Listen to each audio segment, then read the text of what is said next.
Hi ಎಲ್ಲರಿಗೂ ನಮಸ್ಕಾರ. Welcome back to my YouTube channel. ನಾನಿವತ್ತು 8ನೇ ತರಗತಿ ಮೊದಲನೇ ಪಾಠ ಮಗ್ಗದ ಸಾಹೇಬ ಪಾಠದ 2ನೇ ಪಾರ್ಟ್ ಮಾಡ್ತಾ ಇದ್ದೀನಿ. ಮೊದಲನೇ ಭಾಗದಲ್ಲಿ ನಾವೇನ್ ನೋಡಿದ್ವಿ? ಮಗ್ಗದ ಸಾಹೇಬ ಅಂತಂದ್ರೆ ಅಬ್ದುಲ್ ರಹೀಂ ಸಾಹೇಬ್ ಅವರು. ಇವರು ಮಗ್ಗ ಮುಟ್ಟಿ 20 ವರ್ಷ ಆಗಿರುತ್ತೆ. ಆದ್ರೂ ಅವ್ರನ್ನ ಇಡೀ ಊರಲ್ಲೆಲ್ಲ ಮಗ್ಗದ ಸಾಹೇಬ ಅಂತಾನೆ ಕರಿತಾ ಇದ್ರು. ಏನಕ್ಕೆ ಅಂತಂದ್ರೆ ಅವ್ರ ಪೂರ್ವಜರು ಸಾಹೇಬ್ ಬಹದ್ದೂರ್ ಮಗ್ಗದ ಹುಸೇನ್ ಸಾಹೇಬ್ರವರೆಲ್ಲ ತುಂಬಾ ಫೇಮಸ್ ಮತ್ತೆ ಧನವಂತರಾಗಿದ್ರು ಅಂತಾರೆ, ತುಂಬಾ ದುಡ್ಡಿಟ್ಟಿರೋರಾಗಿದ್ರು. ಸೊ ಅವರು ಮಸೀದಿ ಮಾತ್ರ ಅಲ್ಲದೆ ದೇವಸ್ಥಾನಗಳನ್ನೆಲ್ಲ ಊರ್ಗೆಲ್ಲ ಕಟ್ಟಿಸ್ಕೊಟ್ಟಿದ್ರು. ಅಂದ್ರೆ ತುಂಬಾ ಫೇಮಸ್ ರೆಸ್ಪೆಕ್ಟ್ಫುಲ್ ಪರ್ಸನ್ಗಳಾಗಿದ್ರು. ಇಂದಿಗೂ ಅವ್ರು ಕಟ್ಸ್ಕೊಟ್ಟಿರುವಂತ ದೇವಸ್ಥಾನಗಳಲ್ಲಿ ರಥೋತ್ಸವ ನಡೀತಿದ್ದ ಟೈಮಲ್ಲಿ ಅಂದ್ರೆ ಅವ್ರ ಫ್ಯಾಮಿಲಿ ಇಂದ ಅಂದ್ರೆ ಈ ಮಸೀದಿ ಕಟ್ಸ್ಕೊಟ್ಟಿದ್ದ ಸಾಹೇಬ್ ಬಹದ್ದೂರ್ ಫ್ಯಾಮಿಲಿ ಅವ್ರದ್ದು ಏನಿರುತ್ತೆ, ಆ ಕುಟುಂಬದ ಒಬ್ಬ ಪ್ರತಿನಿಧಿ ದೇವಸ್ಥಾನದ ರಥೋತ್ಸವ ಟೈಮಲ್ಲಿ ಬಂದು ಅವ್ರಿಗೆ ಫಸ್ಟ್ ಪ್ರಸಾದ ಪಡೆಯುವಂತ ಅಕ್ಕಿತ್ತು. ಅದೇ ತರ ಇದೇ ತರ ಸಂಪ್ರದಾಯಗಳು ನಮ್ಮ ಕರ್ನಾಟಕದಲ್ಲಿ ತುಂಬಾ ಕಡೆ ನಡೆಯುತ್ತೆ.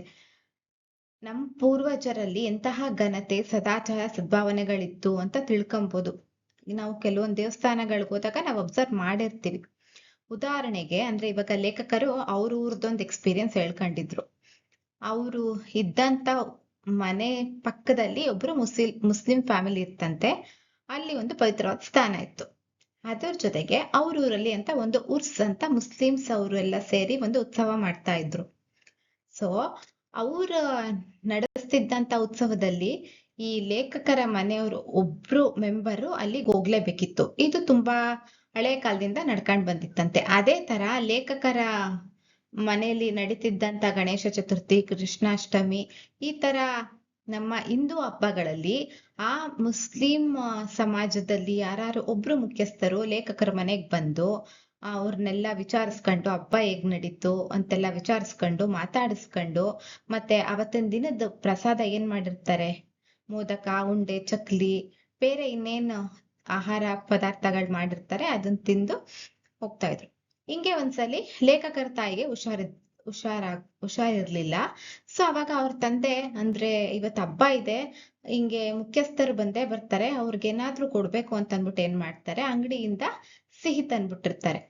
ಸೊ ಮನೆಗ್ ಬಂದಂತ ಮುಖ್ಯಸ್ಥರು ಏನಿರ್ತಾರೆ ಅದನ್ನ ತಿಂದು, ರಾಯ್ರೆ ಈ ತರ ಅಂಗಡಿಯಿಂದ ತಂದು ತಿನ್ನಕ್ಕೆ ನಮ್ಮ ಹತ್ರ ದುಡ್ಡಿರಲ್ವಾ, ಈ ತರ ಕೆಲಸ ಮಾಡಿದಿರಲ್ಲ, ನಿಮ್ ಮನೇಲಿ ಹುಷಾರಿಲ್ಲ, ಈ ತರ ಸಿಹಿ ಮಾಡಕ್ ಆಗ್ಲಿಲ್ಲ ಅಂತಂದ್ರೆ ಮನೇಲೇ ಇರುವಂತ ಒಂದ್ ತುಂಡು ಬೆಲ್ಲನೋ ಅಥವಾ ಕಲ್ ಸಕ್ರೆನೋ ಕೊಡಿ, ಯಾವ್ದೇ ಕಾರಣಕ್ಕೂ ಈ ತರ ಅಂಗಡಿಯಿಂದ ತಂದಿದ್ನ ಕೊಡ್ಬೇಡಿ, ನಾವ್ ಇದನ್ನ ಏನಕ್ ನಡ್ಸ್ಕೊಂಡ್ ಬರ್ತಿದೀವಿ ಅಂತಂದ್ರೆ ಆ ಕಾಲದಿಂದ ಈ ಸಂಪ್ರದಾಯ ಬಂದಿದೆ, ಇದನ್ನ ನಾವು ಮುಂದುವರ್ಸ್ಕೊಂಡ್ ಹೋಗ್ಬೇಕು ಅಂತ ಬಂದಿದೀವಿ ಅಂತ ಹೇಳ್ತಾರೆ.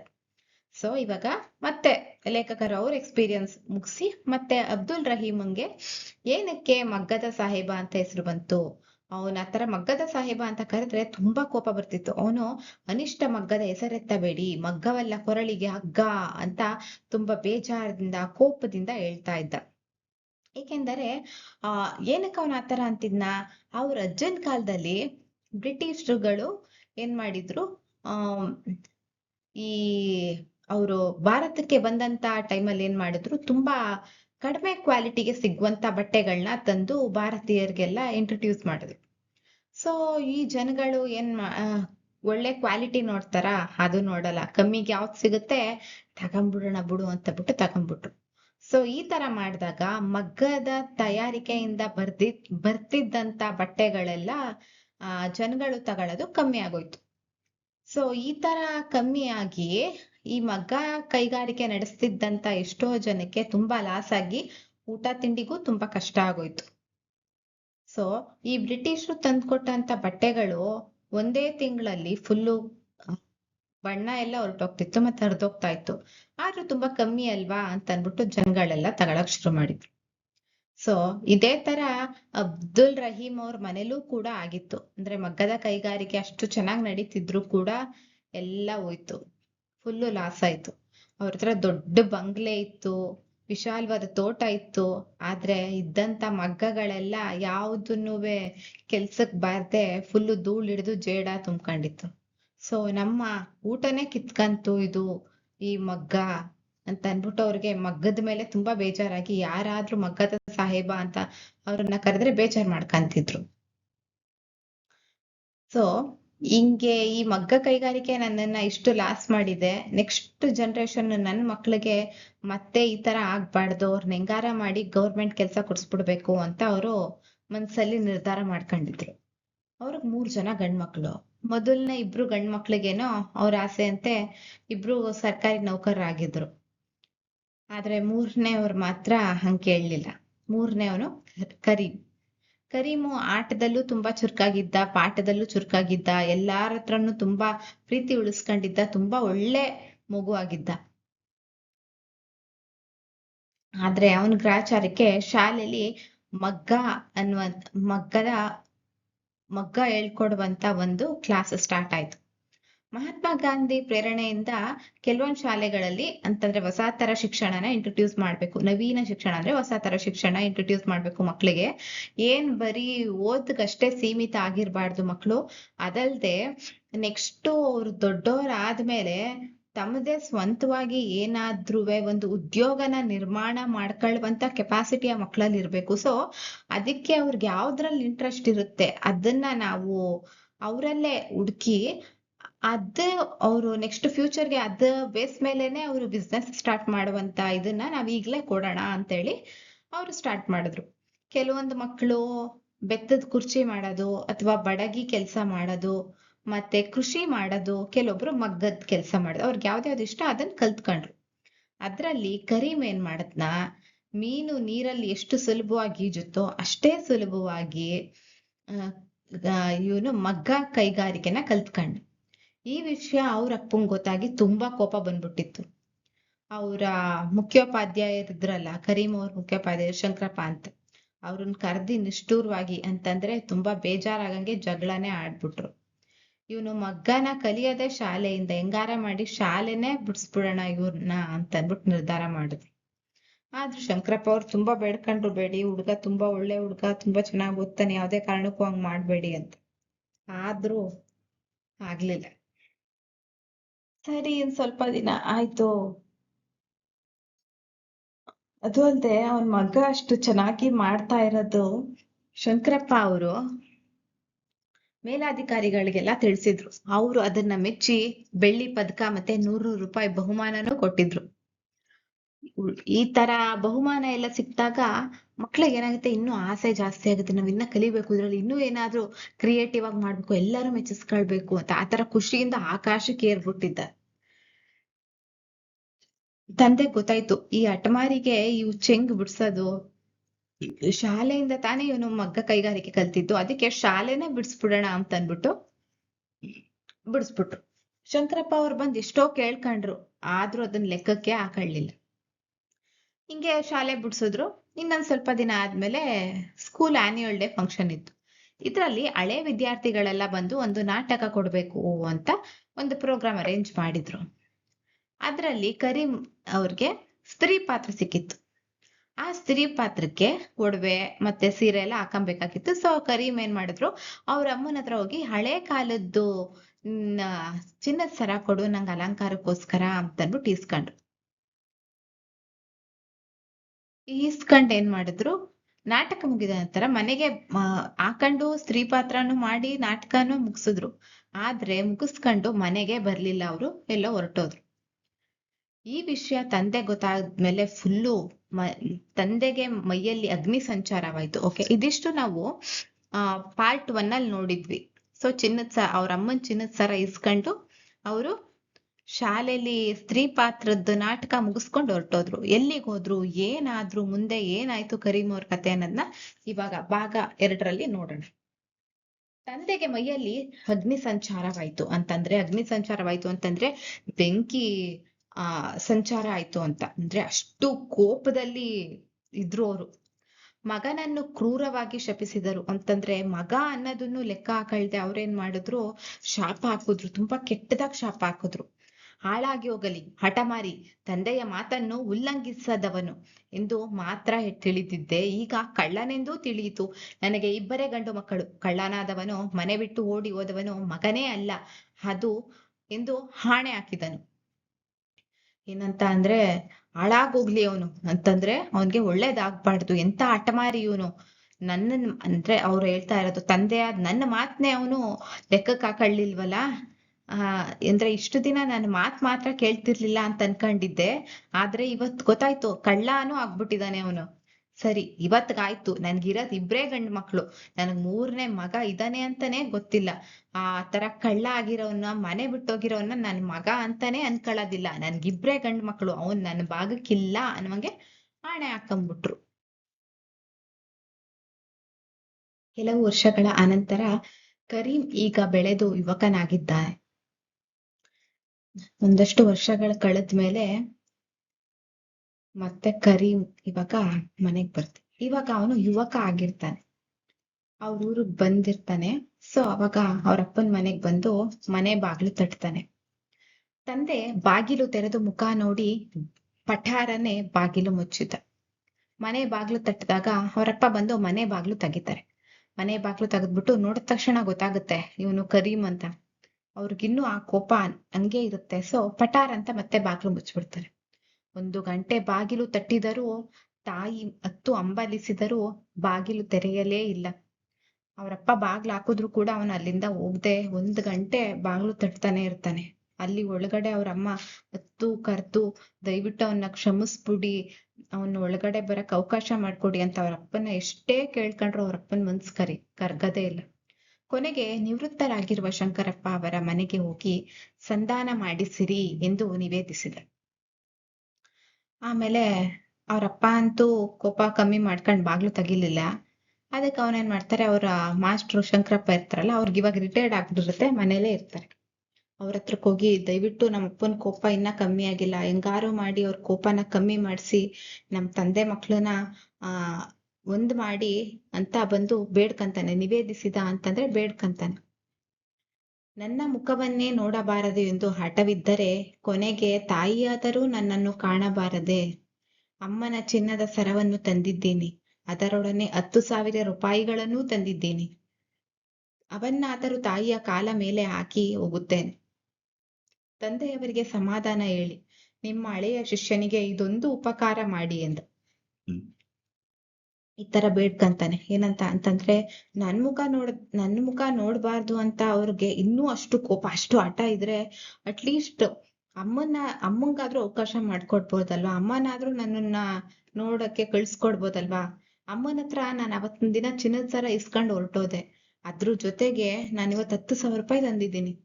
ಅದನ್ನ ನಮ್ಮ ಅಮ್ಮನ ಕಾಲ್ ಮೇಲೆ ಇಟ್ಟು ನಾನು ಅವಳ ಆಶೀರ್ವಾದ ಪಡ್ಕೊಬೇಕು. ಹೆಂಗಾದ್ರೂ ಮಾಡಿ ತಂದೆಗೆ ಸಮಾಧಾನ ಹೇಳಿ, ದಯವಿಟ್ಟು ಈ ನಿಮ್ಮ ಹಳೆ ಶಿಷ್ಯಂಗೆ ಇದೊಂದು ಸಹಾಯ ಮಾಡ್ಕೊಡಿ ಅಂತ ಬೇಡ್ಕಂತಾನೆ. ಅಂತಂದ್ರೆ ಅವನಿವಾಗ ಒಂದು ಒಳ್ಳೆ ಸ್ಟೇಜ್ ಅಲ್ಲಿ ಇದ್ದಾನೆ. ಅಂದ್ರೆ 10,000 ರೂಪಾಯಿ ತಂದಿದ್ದಾನೆ ಅಂತಂದ್ರೆ ಇಲ್ಲಿ ನಾವ್ ಅರ್ಥ ಮಾಡ್ಕೊಬೇಕು, ಅವನು ಏನೋ ಒಂದು ಸಾಧನೆ ಮಾಡಿದ್ದಾನೆ. ಜೊತೆಗೆ ಅವನು ಅಷ್ಟು ಸಾಧನೆ ಮಾಡಿದ್ರು ಕೂಡ ತಂದೆ ತಾಯಿನ ಮರ್ತಿಲ್ಲ ಅವನು. ಅವ್ರ ಅಮ್ಮನ ಮೇಲೆ ಇದ್ದ ಪ್ರೀತಿ ನಾವಿಲ್ಲಿ ಅಬ್ಸರ್ವ್ ಮಾಡ್ಬೋದು.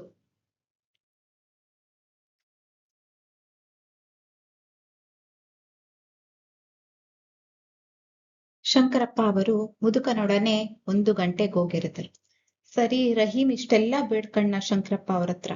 ಅವ್ರಿಗೂನು ಮನ್ಸು ತಡಿಲಿಲ್ಲ. ಹೆಂಗಾದ್ರೂ ಮಾಡಿ, ಹೌದು ಈ ತಂದೆ ಮತ್ತೆ ಮಗನ ಒಂದ್ ಮಾಡ್ಬೇಕು, ಇವನು ಅವ್ರ ತಾಯಿಗೋಸ್ಕರ ಇಷ್ಟು ಹಂಬಲಿಸ್ತಾ ಇದ್ದಾನೆ, ನಾನ್ ಹೆಂಗಾದ್ರೂ ಮಾಡಿ ಇದನ್ನ ಸರಿ ಮಾಡ್ಬೇಕು ಅಂತ ಅವರು ಏನ್ ಮಾಡ್ತಾರೆ, ರಹೀಮ ಅವ್ರ ಮನೆಗ್ ಬರ್ತಾರೆ, ಕರೀಂ ಜೊತೆ ಬರ್ತಾರೆ. ಸರಿ, ಬಂದು ಅಂದ್ರೆ ಇವಾಗ ವಯಸ್ಸಾಗೋಗಿರುತ್ತೆ, ಕರೀಂ ಅವ್ರ ಅಪ್ಪಂಗೆ ಫುಲ್ ವಯಸ್ಸಾಗೋಗಿರುತ್ತೆ. ಸೊ ಬಂದು ಮುದುಕ ನೋಡೋಣ ಅಂದ್ರೆ ಅವ್ರಿಗೆ ವಯಸ್ಸಾಗಿದೆ ಅಂತ ಬಂದು 1 ಗಂಟೆಗಳ ಕಾಲ ಗೋಗರಿತಾರೆ, ನಿವೇದಿಸ್ತಾರೆ, ತರ್ಕಿಸ್ತಾರೆ, ಚರ್ಚಿಸ್ತಾರೆ. ಅಂತಂದ್ರೆ ಗೋಗರಿಯೋದು ಅಂತಂದ್ರೆ ಬೇಡ್ಕೊಂಡ್ರು, ನಿಮ್ ಮಗ ಮಾಡಿ ತಪ್ಪಲ್ಲ, ದಯವಿಟ್ಟು ಕ್ಷಮಿಸ್ಬಿಡಿ ಅಂತ ಗೋಗರದು. ನಿವೇದಿಸಿದ್ರು ಅಂತಂದ್ರೆ ಅವನ ಮಾಡಿದ್ದನ್ನ ತಪ್ಪು ಅನ್ನುವಂಗೆ ನೋಡ್ಬೇಡಿ ನೀವು ಅಂತ ತರ್ಕಿಸಿದ್ರು. ಅವ್ನ್ ಮಾಡಿದ್ರಲ್ಲಿ ಏನ್ ತಪ್ಪಿದೆ ಅಂತ ತರ್ಕ ಮಾಡ್ತಾರೆ. ನೆಕ್ಸ್ಟ್ ಚರ್ಚಿಸಿದ್ರು, ನೋಡಿ ಇಷ್ಟೆಲ್ಲ ಆಗಿದೆ, ಅವನು ಅವತ್ತು ಹಂಗ್ ಹೋಗಿರ್ಬೋದು, ಅವನು ಮಗ್ಗ ಕಲ್ತಿರ್ಬೋದು, ನಿಮ್ಮ ಹೆಂಡತಿಯವರ ಚಿನ್ನದ ಸರನ ಎತ್ಕೊಂಡ್ ಹೋಗಿರ್ಬೋದು, ಆದ್ರೆ ಇವತ್ತು ಅವನೇನೋ ಕೆಲ್ಸ ಮಾಡ್ತಿದ್ದಾನೆ, 10,000 ರೂಪಾಯಿ ತಂದಿದ್ದಾನೆ, ದಯವಿಟ್ಟು ಹೆಂಗಾದ್ರೂ ಮಾಡಿ ಅವ್ರನ್ನ ಕ್ಷಮಿಸಿ ಅಂತ ಏನೇ ಅಂದ್ರು, ಆದರೆ ನಿಷ್ಫಲವಾಯ್ತು. ಅವ್ರು ಇಷ್ಟೆಲ್ಲಾ ಬೇಡಿ ಇಷ್ಟೆಲ್ಲಾ ವಾದ ಮಾಡಿದ್ರು ಕೂಡ ನಿಷ್ಫಲ ಅಂತಂದ್ರೆ ಏನು ಫಲ ಕೊಡ್ಲಿಲ್ಲ, ಅಂದ್ರೆ ಏನು ವರ್ಕ್ ಆಗ್ಲಿಲ್ಲ. ಅವ್ರಷ್ಟೆಲ್ಲಾ ಮಾತಾಡಿದ್ರು, ಒಂದು ಪದವನ್ನು ಕೇಳುವ ತಾಳ್ಮೆ ಮುದುಕನಿಗೆ ಇರಲಿಲ್ಲ. ಅಂತಂದ್ರೆ ಶಂಕರಪ್ಪ ಅವ್ರು ಇಷ್ಟೆಲ್ಲಾ ಹೇಳ್ತಿದ್ರು ಕೂಡ ಅವ್ರು ಹೇಳ್ತಿರೋ ಒಂದು ಪದ ಕೇಳಿ ಅವ್ರು ಹೇಳ್ತಿರೋ ಮಾತನ್ನ ಒಪ್ಕೊಳ್ಳೋಷ್ಟು ತಾಳ್ಮೆನೇ ಇರ್ಲಿಲ್ಲ ಕರೀಂ ಅವ್ರಪ್ಪಂಗೆ. ಸಾಹೇಬ್ ಬಹದ್ದೂರ್ ಹುಸೇನ್ ಸಾಹೇಬರ ಕೀರ್ತಿಗೆ ಮಸಿ ಹಚ್ಚಿದವನು ಅಂತಂದ್ರೆ ಅವರ ಮನೆತನದ ಹೆಸರು ಹೇಳ್ತಾ ಇದ್ದಾರೆ. ಸಾಹೇಬ್ ಬಹದ್ದೂರ್ ಹುಸೇನ್ ಸಾಹೇಬರ ಕೀರ್ತಿಗೆ ಮಸಿ ಹಚ್ಚಿದ್ದಾನೆ ಅಂತಂದ್ರೆ ಕಪ್ಪು ಮಸಿ ಹಾಕ್ಬಿಟ್ನ ನಮ್ ಫ್ಯಾಮಿಲಿಗೆ. ಕಳ್ಳತನ ಕಳ್ಳತನದ ರೀತಿಯಲ್ಲಿ ಅವ್ರ ಅಮ್ಮನ್ ಸರ ಎತ್ಕೊಂಡು ಹೋದ್ನ, ನಮ್ಗೆ ಬೇಡದೇ ಇರುವಂತ ಮಗ್ಗದ ರೂಢಿನ ಮತ್ತೆ ಮಾಡ್ಕಣ್ಣ, ನಮ್ ಫ್ಯಾಮಿಲಿಗೆ ಒಂದ್ ತರ ಕಳಂಕ ಇವನು ಅನ್ವಂಗ್ ಹೇಳ್ತಾರೆ. ಈ ಮಾತಿನಲ್ಲಿ ನೀವು ಅಡ್ಡಬಾಯಿ ಹಾಕಬೇಡಿ. ನೀವು ಕಲಿಸಿದ ಪಾಠದಿಂದಲೇ ಈ ಹಠಮಾರಿ ನಮ್ಮ ವಂಶದ ಕೀರ್ತಿಯನ್ನು ಮಣ್ಣು ಪಾಲು ಮಾಡಿದ. ನೋಡಿ, ಬರೀ ಕರೀಂನ ತಪ್ಪು ಅಂತ ಇಲ್ಲ ಇವ್ರು, ಕರೀಂ ಅವರಪ್ಪ. ನಾವು ಮಗ್ಗನ ಬಿಟ್ಬಿಟ್ಟಿದೀವಿ. ಸೊ ನಮ್ಮ ಮಕ್ಳಿಗೆ ಯಾರಿಗೂ ನಾವು ಕಲಿಸ್ತಿರ್ಲಿಲ್ಲ. ನಾನಿಬ್ರು ಮಕ್ಳನ್ನ ಸರ್ಕಾರಿ ಉದ್ಯೋಗಕ್ಕೆ ಸೇರ್ಸಿದ್ದೀನಿ, ಇವನು ಅದೇ ತರ ಸೇರ್ಸೋಣ ಅಂತ ಹೇಳಿ ಮಗ್ಗದ ಬಗ್ಗೆ ನಾನು ಏನೂ ಅವ್ನ್ಗೆ ಹೇಳ್ಕೊಟ್ಟಿರ್ಲಿಲ್ಲ. ಆದ್ರೆ ನೀವು ಶಾಲೆಲಿ ಆ ಪಾಠನ ಕಲಿಸ್ಬಿಟ್ರಿ. ಈ ಹಠಮಾರಿ ಅದನ್ನ ಕಲ್ತ್ಬಿಟ್ಟು ನಮ್ಮ ವಂಶಕ್ಕೆ ಕೆಟ್ಟ ಹೆಸರು ತಂದ್ಬಿಟ್ನ, ಕೀರ್ತಿಯ ಮಣ್ಣು ಪಾಲು ಮಾಡಿದ. ನಾವೇನು ಗಳಿಸ್ಕೊಂಡ್ ಬಂದಿದ್ವಿ ಅದನ್ನ ಮಣ್ಣು ಪಾಲ್ ಮಾಡ್ಬಿಟ್ಟ. ಹಣ ತಂದಿದ್ದಾನಂತೆ, ಕಳುವಿನ ಹಣವೋ ದರೋಡೆ ಹಣವೋ, ಇಷ್ಟು ಶಂಕರಪ್ಪ ಅವ್ರನ್ನ ಬೈದಾಯ್ತು. ಆಮೇಲೆ ಎಂತಾರ ಹಣ ತಂದಿದ್ದಾನೆ, ಏನ್ 10,000 ರೂಪಾಯಿ ತಂದಿದ್ದಾನೆ ಅಂತ ಹೇಳ್ತಿದ್ದೀರಲ್ಲ, ಅವನು ಯಾವ ತರ ಸಂಪಾದನೆ ಮಾಡಿರ್ಬೋದು? ಅವನು ಇಲ್ಲಿ ಅವ್ರ ಅಮ್ಮನ್ ಸರನ ಕಳ್ತನ ಮಾಡ್ಕೊಂಡು ಹೋದಂಗೆ ಕಳ್ತನದಿಂದ ತಂದಿದ್ದಾನೋ ಅಥವಾ ದರೋಡೆ ಮಾಡ್ಕೊಂಡ್ ಬಂದಿದ್ದಾನೋ ಅಂತ ಹೇಳಿ ಮತ್ತೆ ಸಿಡುಕ್ತಾನೆ. ಶಂಕರಪ್ಪ ಅವರು ಮುಖ ಬಾಡಿಸಿಕೊಂಡು ಹಿಂತೆರಳಿದರು. ಇಷ್ಟೆಲ್ಲಾ ಮಾತಾಡಿದ್ರು ಏನೂ ಪ್ರಯೋಜನ ಆಗ್ಲಿಲ್ವಲ್ಲ ಅಂತ ಶಂಕರಪ್ಪ ಅವ್ರಿಗೂ ಫುಲ್ಲು ಬೇಜಾರಾಗೋಯ್ತು. ಮುಖ ಬಾಡಿಸ್ಕೊಂಡು ಫುಲ್ಲು ಮುಖನೆಲ್ಲ ಸಪ್ಪೆ ಮಾಡ್ಕೊಂಡು ವಾಪಸ್ ಹೊರಟೋದು. ಕರೀಂನ ಹಣ ಕಳುವಿನದೂ ಅಲ್ಲ, ದರೋಡೆಯದೂ ಅಲ್ಲ. ಇವಾಗ ಹೇಳ್ತಾರೆ ಹಣ ಸಂಪಾದನೆ ಕರೀಂ ಹೆಂಗ್ ಮಾಡಿದಾನೆ ಅಂತ. ಅದು ಕಳ್ತನದ್ದು ಅಲ್ಲ, ದರೋಡೆ ಮಾಡಿರೋದು ಅಲ್ಲ. ಸಣ್ಣ ಪ್ರಾಯದಲ್ಲೇ ಮಗ್ಗದ ಸಹಕಾರಿ ಸಂಘವೊಂದನ್ನು ಸ್ಥಾಪಿಸಿ ಅವನೀಗ ಅದರ ಅಧ್ಯಕ್ಷನಾಗಿದ್ದಾನೆ. ಅಮ್ಮನ ಹತ್ರ ಆ ಚಿನ್ನದ ಸರ ಇಸ್ಕೊಂಡು ಊರ್ನೇ ಬಿಟ್ಟು ಹೊಂಟೋದ್ನ. ಬಟ್ ಊರ್ ಬಿಟ್ಟು ಹೋದ್ಮೇಲೆ ಅವನು ನೆಕ್ಸ್ಟ್ ಹೆಂಗ್ ಜೀವನನ ಸಾಗಿಸದ್ನ ಅಂತ ಅನ್ನೋದನ್ನ ಕತೆ ಹೇಳ್ತಾ ಇದಾರೆ ಇವಾಗ. ಚಿಕ್ಕ ವಯಸ್ಸಲ್ಲೇ ಮನೆ ಬಿಟ್ಟು ಹೋದ. ಮನೆ ಬಿಟ್ಟು ಹೋದ್ಮೇಲೆ ಮಗ್ಗದ ಸಹಕಾರಿ ಸಂಘ ಅಂತಂದ್ರೆ ಯಾರ್ಯಾರು ಮಗ್ಗನ ಇಟ್ಕೊಂಡಿದ್ರು ಅವ್ರಗಳದ್ದು ಒಂದು ಸಂಘ ಇರುತ್ತೆ. ಅದೊಂದು ಸಂಘ, ಆ ಮಗ್ಗ ಕೈಗಾರಿಕೆ ಮಾಡ್ತಿದ್ದವ್ರನ್ನೆಲ್ಲ ಒಂದು ಸಂಘ ಸೇರ್ಸಿ ಇವಾಗ ಆ ಸಂಘಕ್ಕೆ ಇವನು ಅಧ್ಯಕ್ಷ ಆಗಿದ್ದಾನೆ. ಅಂದ್ರೆ ಚಿಕ್ಕ ವಯಸ್ಸಲ್ಲೇ ಆ ಸಂಘನ ಕಟ್ಟಿ ಈಗ ಅದರಲ್ಲಿ ಒಂದಷ್ಟು ಆ ಬಿಸ್ನೆಸ್ ಅಲ್ಲಿ ಏನೋ ಸಕ್ಸಸ್ ಆಗಿ ಇವಾಗ ಅವನು ಆ ಸಂಘಕ್ಕೆ ಅಧ್ಯಕ್ಷ ಆಗಿದ್ದಾನೆ. ಸಾಕಷ್ಟು ಯಶಸ್ವಿಯೂ ಧನವಂತನೂ ಆಗಿದ್ದಾನೆ. ಅಷ್ಟೇ ಅಲ್ಲ, ಅವನು ಮಾಡಿದ್ದ ಮಗ್ಗದ ಕೈಗಾರಿಕೆಯಲ್ಲಿ ಅವನು ಸಕ್ಸಸ್ಫುಲ್ ಆಗಿ ಮತ್ತೆ ಒಳ್ಳೆ ಹಣವಂತ ಅಂತಂದ್ರೆ ಒಳ್ಳೆ ಸಂಪಾದನೆನೂ ಕೂಡ ಮಾಡಿಟ್ಕೊಂಡಿದ್ದಾನೆ.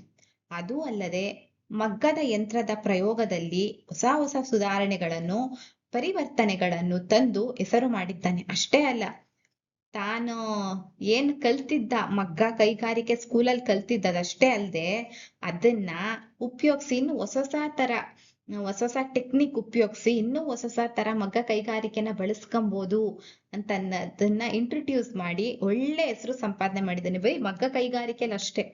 ಆದರೆ ಈ ವಿಷಯದ ಅವಶೇಷವೂ ತಂದೆಗೆ ತಿಳಿಯದು. ಅವನು ಇಷ್ಟೆಲ್ಲ ಹೆಸರು ಮಾಡಿದ್ದಾನೆ, ಇಷ್ಟೆಲ್ಲ ಹಣ ಸಂಪಾದನೆ ಮಾಡಿದ್ದಾನೆ, ಇಷ್ಟೆಲ್ಲ ಸಕ್ಸಸ್ ಆಗಿದ್ರು ಕೂಡ ಈ ಒಂದು ವಿಷಯನೂ ತಂದೆಗೆ ಒಂದು ಚೂರು ಗೊತ್ತಿರ್ಲಿಲ್ಲ. ಏಕೆಂದರೆ ಆತ ಕರೀಂನ ಕಡೆಗೆ ತನ್ನ ಹೃದಯವನ್ನು ಮನೆಯ ಏನಕ್ಕೆ ಗೊತ್ತಿರ್ಲಿಲ್ಲ ಅಂತಂದ್ರೆ ಅವನು ಕರೀಂ ವಿಷಯದಲ್ಲಿ ತುಂಬಾ ಕಠಿಣ ಆಗ್ಬಿಟ್ಟಿದ್ನ.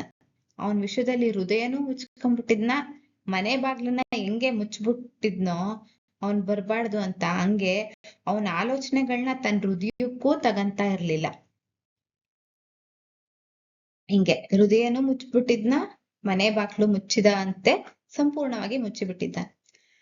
ಯಾರಾದರೂ ಕರೀಂನ ಹೆಸರೆತ್ತಿದರೆ ನನಗೆ 2 ಮಕ್ಕಳು, ಕಳ್ಳರ ಪರಿಚಯ ನನಗಿಲ್ಲ ಎಂದೇ ಅವನ ನಿಷ್ಠೂರದ ಉತ್ತರ.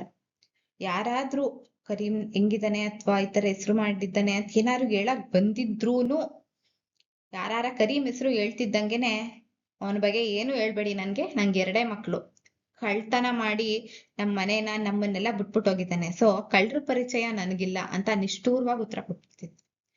ಕೆಲವು ವರ್ಷಗಳ ನಂತರ ಅಬ್ದುಲ್ ರಹೀಂ ಹಾಸಿಗೆಯಲ್ಲಿ ಹೊರಗಿದ್ದಾನೆ ಅಂತಂದ್ರೆ ಇವಾಗ ಮತ್ತೆ ಪ್ರೆಸೆಂಟ್ ಡೇಸ್ಗೆ ಹೇಳ್ತಾ ಇರೋದವ್ರು, ರಹೀಂ ಬಂದಿರುವಂತ ಟೈಮಲ್ಲಿ. ಒಂದಷ್ಟು ವರ್ಷ ಆಗಿದೆ, ಕರೀಂ ಅವರ ತಂದೆ ಅಬ್ದುಲ್ ರಹೀಮು ವಯಸ್ಸಾಗೋಗಿದೆ, ಹಾಸಿಗೆ ಹಿಡಿದ್ಬಿಟ್ಟಿದ್ದಾರೆ. ಅನಾರೋಗ್ಯದಿಂದ ನರಳುತ್ತಾ ಇದ್ದಾನೆ. ಆರೋಗ್ಯನೂ ಸರಿಯಿಲ್ಲ, ಎಲುಬಿನ ಹಂದರವಾಗಿದ್ದಾನೆ. ಎಲುಬು ಅಂತಂದ್ರೆ ಮೂಳೆ ಎಲ್ಲ ಮೂಳೆ ಬಿಟ್ಕೊಂಡ್ಬಿಟ್ಟಿದ್ದಾನೆ. ಕಣ್ಣು ಸರಿಯಾಗಿ ಕಾಣಿಸುತ್ತಿಲ್ಲ, ಫುಲ್ ವೀಕ್ ಆಗ್ಬಿಟ್ಟಿದ್ದಾರೆ, ಕಣ್ಣು ಕಾಣ್ತಾ ಇಲ್ಲ, ಕಿವಿಯೂ ಸರಿಯಾಗಿ ಕೇಳುತ್ತಿಲ್ಲ. ಶಂಕರಪ್ಪ ಅವರು ಬಾಗಿಲು ತಟ್ಟಿದರು, ಒಳಗೆ ಬಂದರು. ಕೈಯಲ್ಲಿ ಒಂದು ವಾರ್ತಾ ಪತ್ರಿಕೆ. ರಹೀಂ ಸಾಹೇಬರೇ, ಈ ಪತ್ರಿಕೆ ನೋಡಿದ್ದೀರಾ? ಅಂದ್ರೆ ಕರೀಂ ಆದ್ಮೇಲೆ ನೆಕ್ಸ್ಟ್ ಇನ್ನೊಂದಷ್ಟು ದಿನ ಆದ್ಮೇಲೆ ಆಗಿರುವಂತ ಘಟನೆ ಇದು. ಒಂದ್ಸಲಿ ಮತ್ತೆ ಶಂಕರಪ್ಪ ಅವರು ಮತ್ತೆ ಕರೀಂ ಅವ್ರ ತಂದೆ ರಹೀಂ ಅವರ ಮನೆಗ್ ಬರ್ತಾರೆ. ಶಂಕರಪ್ಪ ಅವರು ಬಂದು ಅವ್ರ ಕೈಯಲ್ಲಿ ಒಂದು ವಾರ್ತಾ ಪತ್ರಿಕೆ ಇರುತ್ತೆ, ಅಂದ್ರೆ ನ್ಯೂಸ್ ಪೇಪರ್ ಇರುತ್ತೆ. ಅವ್ರು ಬಂದ್ಬಿಟ್ಟು ಹೇಳ್ತಾರೆ, ರಹೀಂ ಸಾಹೇಬ್ರೆ, ಈ ಪತ್ರಿಕೆ ನೋಡಿದ್ದೀರಾ? ಈ ನ್ಯೂಸ್ ಪೇಪರ್ ಏನಾರ ಓದಿದ್ದೀರಾ? ಈ ಭಾವಚಿತ್ರ ನೋಡಿ, ಈ ನ್ಯೂಸ್ ಪೇಪರ್ ಅಲ್ಲಿ ಒಂದು ಫೋಟೋ ಬಂದಿದೆ ನೋಡಿ ಅಂತ ಹೇಳ್ತಾರೆ. ಮುದುಕ ಕಣ್ಣಿನ ಹತ್ತಿರ ತಂದ. ನ್ಯೂಸ್ ಪೇಪರ್ ಇಸ್ಕೊಂಡು ರಹೀಂ ಸಾಹೇಬ್ರು ಏನ್ ಮಾಡ್ತಾರೆ, ಕಣ್ ಕಾಣ್ತಾ ಇರ್ಲಿಲ್ವಲ್ಲ, ಸೊ ಕಣ್ ಹತ್ರ ಇಡ್ಕಂತಾರೆ. ಆದರೆ ಪಾಪ ಕಣ್ಣು ಮಂಜಾಗಿವೆ, ಏನೂ ತೋರದು. ಅವನ ಹೆಂಡತಿ ಒಂದು ವಾರ್ತಾ ಪತ್ರಿಕೆ ತೆಗೆದುಕೊಂಡು ಓದಳು. ಕಣ್ಣೆಲ್ಲ ಫುಲ್ಲು ಮಂಜಾಗ್ಬಿಟ್ಟೈತೆ, ಏನು ಕಾಣಿಸ್ಲಿಲ್ಲ. ಹೆಂಡತಿನ ಕರೀತಾರೆ. ಹೆಂಡತಿ ಬಂದ್ಬಿಟ್ಟು, ಏನ್ ಬರ್ದೈತೆ ವಾರ್ತಾ ಪತ್ರಿಕೆ ಅಂದ್ರೆ ನ್ಯೂಸ್ ಪೇಪರ್ ಅಲ್ಲಿ ಏನ್ ಬರ್ದೈತೆ ನೋಡು ಅಂತಾನೆ. ಕರೀಂ, ನಮ್ಮ ಕರೀಂ, ನಮ್ಮ ಕರೀಂ ಎಂದು ಗಟ್ಟಿಯಾಗಿ ಉದ್ಗರಿಸಳು. ತಾಯಿಗೆ ಖುಷಿ ತಡ್ಕೊಳಕ್ ಆಗ್ಲಿಲ್ಲ. ನ್ಯೂಸ್ ಪೇಪರ್ ಅಲ್ಲಿ ಇದ್ದಂತ ನ್ಯೂಸ್ ಓದ್ತಾರೆ, ಕರೀಂ, ನಮ್ ಕರೀಮು, ನಮ್ ಕರೀಂ ಅಂತ ಅಂದ್ಬಿಟ್ಟು ಜೋರಾಗಿ ಹೇಳ್ತಾರೆ. ಏನು ಜೈಲಿಗೆ ಹೋತಾನೆ? ಪಾಶಿ ಐತೆ? ಇನ್ನು ಮನೆತನದ ಮೇಲೆ ಏನು ಅಪಕೀರ್ತಿ ಏರಿದ್ದಾನೆ ಎಂದು ಮುದುಕ ಕೆಮ್ಮುತ್ತಾ ಗರ್ಜಿಸಿದ. ಇಷ್ಟೆಲ್ಲ ಆದ್ರೂ ಇನ್ನೂ ಕೋಪ ಕಮ್ಮಿ ಆಗಿರ್ಲಿಲ್ಲ. ಅವ್ರಮ್ಮ ಕರೀಂ ಕರೀಂ ಕರೀಂ ಅಂತಂದಿದ್ ಕೇಳಿ, ಏನು ಜೈಲ್ಗೋದ್ನಾ? ಹೆಂಗು ಕಳ್ತನ ಮಾಡಿ ಹೋಗಿದ್ದವನಲ್ವಾ, ಜೈಲ್ಗೆ ಹೋಗಿದ್ದಾನ? ಪಾಶಿ ಆಯ್ತಾ? ನಮ್ ಮನೆತನಕ್ಕೆ ಇನ್ನೇನ್ ಕೆಟ್ಟ ಹೆಸರು ತಂದಿದ್ದಾನೆ ಅಂತ ಅಂದ್ಬಿಟ್ಟು ಕೆಮ್ಕೊಂಡು ಜೋರಾಗಿ ಗರ್ಜಿಸ್ತಾನೆ. ರಹೀಂ ಸಾಹೇಬರೇ, ನಿಮ್ಮ ಮಗ ಕರೀಮನಿಗೆ ರಾಷ್ಟ್ರಪತಿಯವರು ಪದ್ಮಭೂಷಣ ಬಿರುದನ್ನು ಕೊಟ್ಟಿದ್ದಾರೆ. ಅದರ ಭಾವಚಿತ್ರ ಈ ವಾರ್ತಾ ಪತ್ರಿಕೆಯಲ್ಲಿದೆ. ಅಂದ್ರೆ ಇವ್ರು ಹೇಳ್ತಾರೆ, ಶಂಕರಪ್ಪ ಅವ್ರು ಹೇಳ್ತಾರೆ, ಇನ್ನೂ ಅವನ ಬಗ್ಗೆ ಕೆಟ್ಟದಾಗಿ ಮಾತಾಡೋದನ್ನ ನಿಲ್ಸಿ. ರಹೀಂ ಸಾಹೇಬ್ರೆ, ನಿಮ್ಮ ಮಗ ಕರೀಂಗೆ ರಾಷ್ಟ್ರಪತಿಯವರು ಪದ್ಮಭೂಷಣ ಬಿರುದ್ ಕೊಡ್ತಾ ಇದ್ದಾರೆ. ಅದ್ರ ಭಾವಚಿತ್ರ ಇದು ನ್ಯೂಸ್ ಪೇಪರ್ ಅಲ್ಲಿ ಬಂದಿರೋದು. ಅದನ್ನ ನಿಮ್ ಹೆಂಡತಿಯವರು ನೋಡಿ ಈ ತರ ಉದ್ಗಾರ ಅಂದ್ರೆ ಇಷ್ಟು ಖುಷಿ ಪಟ್ಟಿದ್ದು, ಇಷ್ಟು ಜೋರಾಗಿ ಎಕ್ಸೈಟ್ ಆಗಿದ್ದು. ಪದ್ಮಭೂಷಣ ಅಂತಾರೆ ಏನು? ಅವ್ರಿಗೆ ಗೊತ್ತಿಲ್ಲ ಪದ್ಮಭೂಷಣ ಪದ್ಮಭೂಷಣ ಅಂದರೆ ಸಾಹೇಬ್ ಬಹದ್ದೂರ್ಗಿಂತಲೂ ಮೇಲಿನ ಬಿರುದು. ಖಾನ್ ಬಹದ್ದೂರ್, ದಿವಾನ್ ಬಹದ್ದೂರ್ ಇದೆಲ್ಲದರಿಂದಲೂ ಮೇಲು ದೊಡ್ಡ ಬಿರುದು. ಅಂದ್ರೆ ನಿಮ್ಮ ಮನೆತನಕ್ಕೆ ಬಂದಿದ್ಯಲ್ಲ ಹೆಸರುಗಳು, ಸಾಹೇಬ್ ಬಹದ್ದೂರ್ ಅಂತ, ಆ ಬಿರುದ್ಗಿಂತನೂ ಹೆಚ್ಚು ಪದ್ಮಭೂಷಣ ಅಂತಂದ್ರೆ. ಅಂದ್ರೆ ಇವೆಲ್ಲ ಅವರ ಮನೆತನಗಳಲ್ಲಿ ಅಥವಾ ಅವರ ಪಂಗಡಗಳಲ್ಲಿ ತುಂಬಾ ಹೆಸರು ಮಾಡಿದವ್ರಿಗೆ ಕೊಡುವಂತ ಬಿರುದ್ದುಗಳು. ನಾವಿಲ್ಲಿ ಅಬ್ಸರ್ವ್ ಮಾಡೋದಾದ್ರೆ ಗೊತ್ತಾಗುತ್ತೆ ನಮ್ಗೆ. ಈ ಬಿರುದ್ದುಗಳಿಗಿಂತ ದೊಡ್ಡದು ಪದ್ಮಭೂಷಣ ಬಿರುದ್ದು. ಆ ಬಿರುದ್ನ ನಿಮ್ಮ ಮಗ ರಾಷ್ಟ್ರಪತಿಯವರಿಂದ ಪಡ್ಕೊಂಡಿದ್ದಾನೆ. ರಾಷ್ಟ್ರಪತಿಯವರಿಂದ ಪದ್ಮಭೂಷಣ ಬಿರುದ್ನ ನಿಮ್ ಮಗ ಪಡ್ಕೊಂಡಿದ್ದಾನೆ ಅಂತ ಹೇಳಿದ್ರು. ಕರೀಂ, ನನ್ನ ಕರೀಂ ಸಾಹೇಬ್ ಬಹದ್ದೂರ್ಗಿಂತಲೂ ಮೇಲಾದನೆ. ದೇವರು ದೊಡ್ಡವನು, ದೇವರು ದಯಾಳು. ನನ್ನ ಬಾಯಿಂದ ಬಿದ್ದ ಕೆಟ್ಟ ಮಾತನ್ನು ದೇವರು ಕಿವಿಗೆ ಹಾಕಿಕೊಳ್ಳಲಿಲ್ಲ. ನನ್ನ ಕರೀಂ ಮಕ್ಕದ ಹುಸೇನ್ ಸಾಹೇಬರ ಹೆಸರಿಗೆ ಕೀರ್ತಿ ತಂದ ಎಂದು ಕೆಮ್ಮುತ್ತಾ ಬಿಕ್ಕಿ ಅಳತೊಡಗಿದ ಭಾವುಕನಾಗಿ. ಅಲ್ಲಿಗೆ ಕೊನೆಗೂ ಅವ್ರ ತಂದೆ ಕರೀಂನ ಕ್ಷಮಿಸಿ ಒಪ್ಕೊಂಡ್ರು ಮಗನ್ನ. ನನ್ ಕರೀಮು ಸಾಹೇಬ್ ಬಹದ್ದೂರ್ ಅಂತಂದ್ರೆ ನಮ್ ಫ್ಯಾಮಿಲಿಗ್ ಬಂದಿದ್ದ ಹೆಸರುಗಿಂತನೂ ಇನ್ನೂ ಮೇಲಾಗಿರುವಂತ ಬಿರುದ್ ಪಡ್ಕಣ್ಣ. ಅಬ್ಬಾ, ದೇವ್ರು ದೊಡ್ಡವನು. ನಾನ್ ಅವತ್ತೊಂದ್ ದಿನ ಅವನು ಕೆಟ್ಟದಾಗ್ಲಿ, ಅವನಿಗೆ ಒಳ್ಳೇದಾಗಬಾರ್ದು ಅಂತ ಹಾಕಿದ್ದ ಶಾಪನ ದೇವ್ರು ಕೇಳಿಸ್ಕೊಳ್ಳಿಲ್ಲ. ನನ್ ಕರೀಂ ಮಗ್ಗದ ಹುಸೇನ್ ಸಾಹೇಬರ ಹೆಸರಿಗೆ ಒಳ್ಳೆ ಕೀರ್ತಿ ತಂದ, ಅಂದ್ರೆ ನಮ್ಮ ಫ್ಯಾಮಿಲಿಗೆ ಒಳ್ಳೆ ಹೆಸರು ತಂದ ಅಂತ ಕೆಂಪ್ಕಂಡು ಬಿಕ್ಕಿ ಬಿಕ್ಕಿ ಹತ್ತು ಭಾವುಕರಾಗ್ತಾರೆ. ಹಿಂಗೆ ಅವ್ರ ತಂದೆ ಕರೀಂನ ಕ್ಷಮಿಸ್ತಾರೆ. ಇದಿಷ್ಟು ಮಗ್ಗದ ಸಾಹೇಬ. ನಾವು ಈ ಪಾಠದಿಂದ ಏನ್ ಅರ್ಥ ಮಾಡ್ಕೊಬಹುದು ಅಂತಂದ್ರೆ,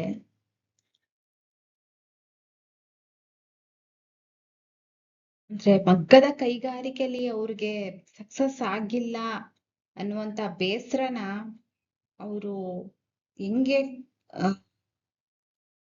ಎಷ್ಟು ಬೇಜಾರ್ ಮಾಡ್ಕೊಂಡ್ರೆ, ತನ್ನ ಮಕ್ಳಿಗೆ ಅದನ್ನ ಕಲಿಸ್ಬಾರ್ದು ಅಂತ ಅಷ್ಟು ಕೋಪ,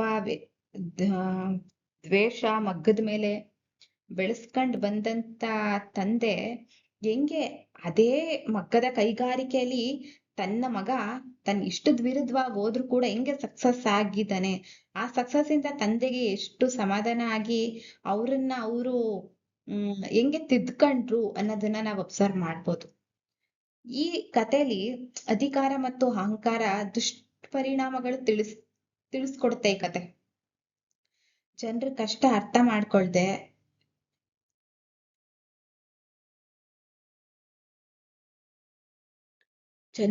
ಅನ್ನೋದಕ್ಕಿಂತ ಮಗನ ಆಸೆನ ಅರ್ಥ ಮಾಡ್ಕೊಳ್ದೆ ತಂದೆ ಅವನ ಗರ್ವದಿಂದ ಹೆಂಗೆ ಅವನು ಹಾಳ್ ಮಾಡ್ಕಂತಿದ್ನ ಅನ್ನೋದನ್ನ ನಾವು ಅಬ್ಸರ್ವ್ ಮಾಡ್ಬೋದು. ಓಕೆ, ಇದಿಷ್ಟು ಮಗ್ಗದ ಸಾಹೇಬ ಪಾಠ. ಈ ಪಾಠದಲ್ಲಿ ಏನೇ ಡೌಟ್ ಇದ್ರು ಕಮೆಂಟ್ ಸೆಕ್ಷನ್ ಅಲ್ಲಿ ತಿಳಿಸಿ. ಸೊ ಈ ಪಾಠದಲ್ಲಿ ಬರುವಂತ ಪ್ರಶ್ನೋತ್ತರಗಳನ್ನ ನಾನು ಪಾರ್ಟ್ 3 ಅಲ್ಲಿ ಅಪ್ಲೋಡ್ ಮಾಡಿರ್ತೀನಿ. You can go and watch that video in my YouTube channel. Thank you for watching. Please like and subscribe. If you have any doubt, comment in my comment section. Thank you.